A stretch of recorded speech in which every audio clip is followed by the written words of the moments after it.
Ogbanje.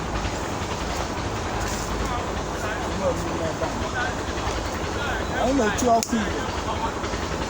A na-etinye ya bụ Chukwu nwa nke ọkụ Igbo. Etiti ya na ụlọ ndị otu Ogbanje.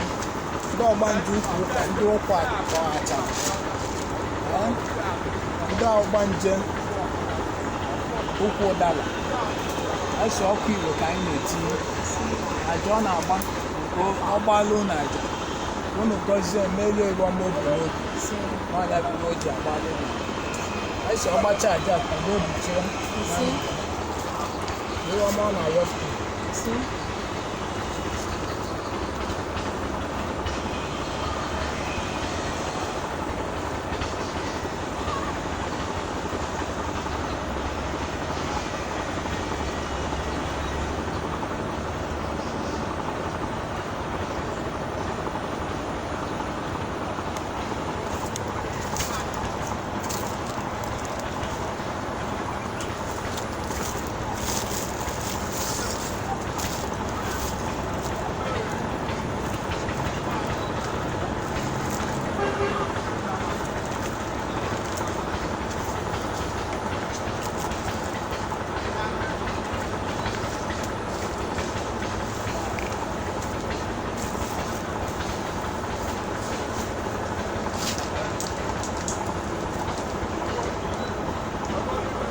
Ivu ka ọ na-akwanye unu.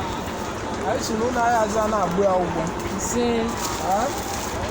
Na iwe niile zuru oke n'ime ya bụ ivu ọkwa. Na ego dokwue nke edurozi n'ime unu ga onye na-abịa. Anyị si na ọ ga-adoli ya mma n'eke, doli ya n'oyi, doli ya na akwa, doli ya n'ọkụ. Anyị si na ọ na-ọka oyi. Nke bido tata. Iwe ga-afụ omiri ọnụ ga-adụ ụwa mma ọnụ ga-adụ obodo mma ose na abụọ ga-adụ ologhe mmiri ekute ikodo mma anyị si ajọ nri ga-ana o buru esighị ike ọya ga-ana aka nkụcha isi ga-ana ya na-akụta ego ikute ego ọbalụ uru anyị si ọya abụọ ga-ana ị ga-atụ ime nwa nwoke tụọ ime nwa nwaanyị anyị si ụkwụ na ije ewu ebe ịzọle ya bụrụ ọma ọ na-eme n'iru na ị ga na-anọ n'ala mma aka ukwu na Esi bido taa ahụ ụmụ Ogbanje Ukwu Achala ụmụ Ogbanje Ukwu Ukwa ụmụ Ogbanje Ukwu Udara ebe ama na-agbazi ụgwọ n'ele anyị kwụwara budie n'aka ya ngwa bulie bịa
Ele kwuru ka ọ ga-ajụ